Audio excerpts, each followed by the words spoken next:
Oke, kembali lagi di channel saya. Makasih buat kalian yang sudah mengklik video ini ya. Kali ini terkait Stadion JIS yang banjir dan membuat Rano Karno terdiam, termakan omongan sendiri ya kan, tanggung jawab sendiri. Wah, kita lihat ya gimana videonya. Sebelum kita ke video, bantu subscribe channel saya belum subscribe.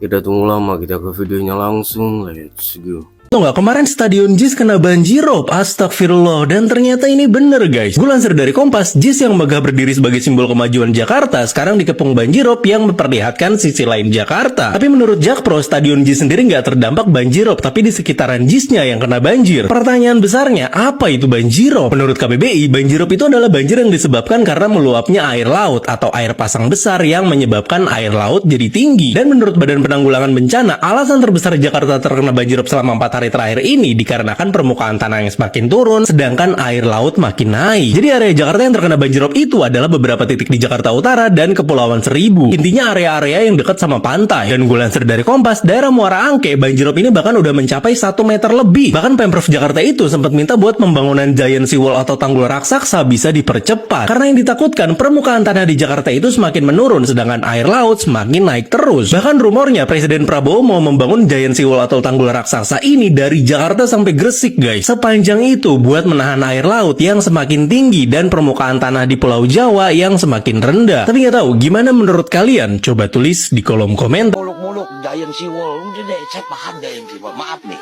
saya bukan belagu. Kita ngurusin got macet aja dulu deh. Laut Jakarta jebol, Muara Baru. Laut kan tidak bisa menyelesaikan full ya. Giant seawall itu nanti akan menjadi solusi permanen yang bikin tenang. Karena tanggul ini sementara dan terbatas. Ini banjir tuh udah bertahun-tahun. Kalau ada yang bilang, ini kan banjir udah memang dari setiap tahun udah banjir. Ya gimana caranya nih biar setiap tahun nggak banjir, nggak nyusahin rakyat, nggak nyusahin warga, nggak nyusahin orang mau kerja. Gimana caranya? Kemarin mau dibikin giant seawall, udah deh, gak usah muluk-muluk deh. Ini aja, Jakarta Utara yang deket sama laut. Laut aja makin tahun makin tinggi. Sedangkan daratannya ini, tanahnya makin tahun tuh makin rendah, makin turun. Lama-lama kalau nggak cepet diurus, ini tenggelam nih Jakarta Utara. Jakarta apalagi udah lama-lama habis. Gak usah muluk-muluk, nggak diurus-urus, nggak ada solusinya. Tiap tahun banjir, tiap tahun tanahnya habis, tenggelam, hilang. Kalau ada yang bilang, emang udah biasa tiap tahun banjir. Ya gimana caranya? Jangan normalisasiin dong banjir. Orang mau kerja, capek, tiap tahun banjir, setiap hujan banjir. Makin tahun, air itu makin naik, tanahnya makin turun. Gimana caranya nih nyelesain ini? Kemarin ada yang usul, ya kita buat aja giant seawall. Pada nggak setuju, ada yang bilang, ngapain buat giant seawall? Nanti nunggu Jakarta tenggelam dulu, baru mau diurus. Jangan dinormalisasiin, banjir tuh udah biasa. Banjir itu nggak biasa, itu nyusahin orang. Lu rasain dulu kena banjir tiap tahun nih. Orang mau kerja udah bau, kotor, bikin rusak kendaraan, bawa mobil, bawa motor. Aduh, tuh ribet. Udah mah nggak banjir aja macet, apalagi banjir. Macetnya tambah macet-macet. Dan orang mau berangkat kerja tuh udah pusing duluan. Orang belum nyampe kantor tuh udah capek, udah pusing, udah emosi duluan. Dari perintah, itu runtunan awal saya bisa ingat. Nanti satu saat kamu bisa wawancara Mas Pram. Untuk misalnya waktu kita ambil nomor urut. Dari mulai truk kita jalan ke KPUD, saya udah bilang sama Mas Pram, Mas, kita pasti nomor 3. Ya, yang benar Bang. Kok Abang yakin? Enggak, nomor 3. Kenapa nomor 3? Ya maaf, partai kita 3. Gitu kan? Datanglah KPUD. Mas Pram nanya, Bang yang mana Bang? Mas yang kanan. Kan ngambil tuh undian. Tuh nomor 3. Benar begitu diambil nomor 3. Artinya bahasanya nggak jumawa juga sih. Tapi cuman aku punya keyakinan kok kita diterima sama masyarakat. Ini kita lihat dari saya, nanti Toto lagi yang lebih pandai membaca, menganalisis tentang survei. Dari ukuran mana kita bisa menang? Kita cuma 1 lawan 14. Yakin ini harus kita lawan, caranya lain. Kebetulan mungkin sidul nempel di diri saya kan. Inilah kekuatan saya. Dan ini juga penerimaan masyarakat Jakarta pada waktu itu. Jenuh sudah semua, capek, sumpah. Makanya mereka udah deh, 1 putaran cukup deh. ini udah mulai banjir, udah mulai kebakaran, udah mulai Natal, tahun baru, mengurusin mau lebaran. Nggak mudah, tidak mudah menyiapkan ini semua, nggak mudah. Makanya kalau bisa satu putaran aja. Ada Giant Seawall tuh ya, ngatasin banjir di utara. Giant Seawall itu bentuknya kawasan, bukan bendungan. Jadi ada perumahan, ada sekolah, ada masjid ibadah, dan nanti di ujungnya bisa ada energi berbentuk angin ya, seperti di Swedia, di Denmark, pembangkit listrik tenaga anginnya itu di laut, ya, tidak di darat, kira-kira begitu. Nggak usah kita muluk-muluk Giant Seawall. Udah deh, saya paham Giant Seawall. Maaf nih, saya bukan belagu. Waktu saya jadi gubernur Banten, saya pernah menjadi ketua tim koordinasi Jabodetabek Punjur. Tahu saya. Memang itu perlu, tapi itu adalah program nasional, bukan program Pemda DKI. Kita ngurusin got macet aja dulu deh. Kita nggak usah muluk. Infrastruktur jalan Jakarta udah terbatas.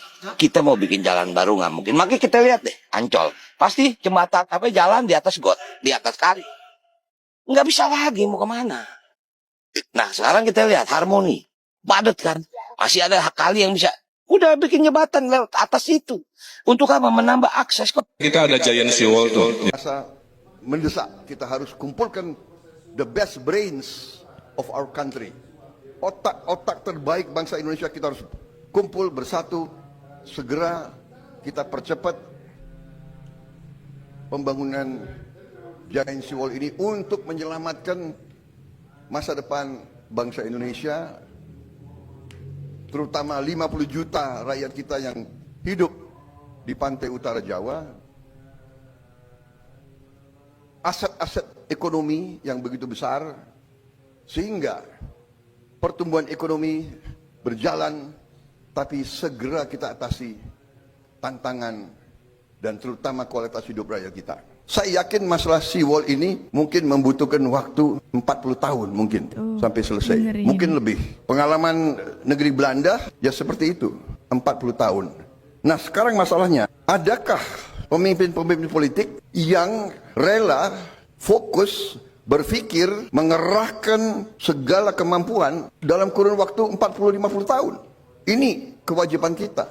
Dan mungkin seandainya Pak Erlangga, para menteri sekalian, seandainya kita katakanlah mulai pembangunan besar-besaran dalam waktu-waktu yang akan datang, katakanlah 3, 4, 5 tahun akan datang, mungkin kita tidak akan lihat selesainya Giant Seawall ini. Berhasilnya Giant Seawall ini mungkin terwujud 25 tahun, 30, bahkan 40 tahun yang akan datang. Tapi disitulah tanggung jawab kita untuk generasi yang di bawah kita. Kita harus berani mulai, kita harus berani untuk mengalokasi sumber daya. Saya yakin masalah seawall ini mungkin membutuhkan waktu 40 tahun mungkin sampai selesai. Mungkin lebih. Pengalaman negeri Belanda ya seperti itu, 40 tahun. Nah, sekarang masalahnya, adakah pemimpin-pemimpin politik yang rela fokus berpikir mengerahkan segala kemampuan dalam kurun waktu 40-50 tahun? Ini kewajiban kita.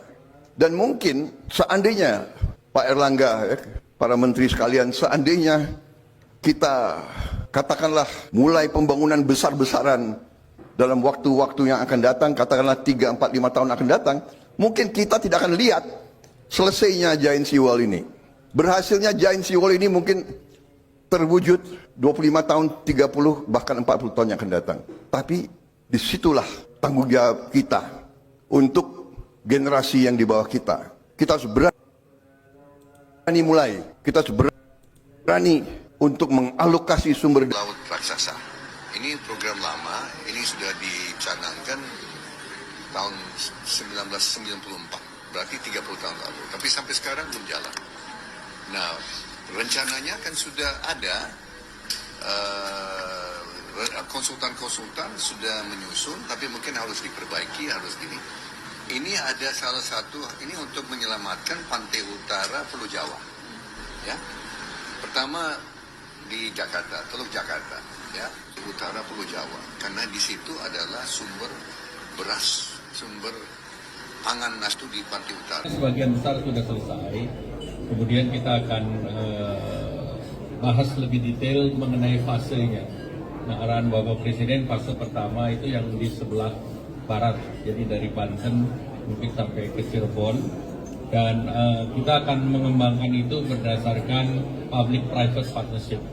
Kemarin sudah dibahas dengan China, dengan Jepang, dan juga dengan beberapa negara lain yang mereka cukup tertarik untuk pengembangan Giant Sea Wall. Dan dari pengalaman kita melihat bahwa beberapa negara yang melakukan itu antara lain Korea dan juga Belanda, sehingga mereka juga dilibatkan dalam studi ini. Sehingga tentu ini masih ke depan kita akan persiapkan. Kita kan sudah punya pengalaman dalam public-private partnership. Oh gitu deh videonya, gimana menurut kalian, dan sampai bertemu di video saya selanjutnya. Buah.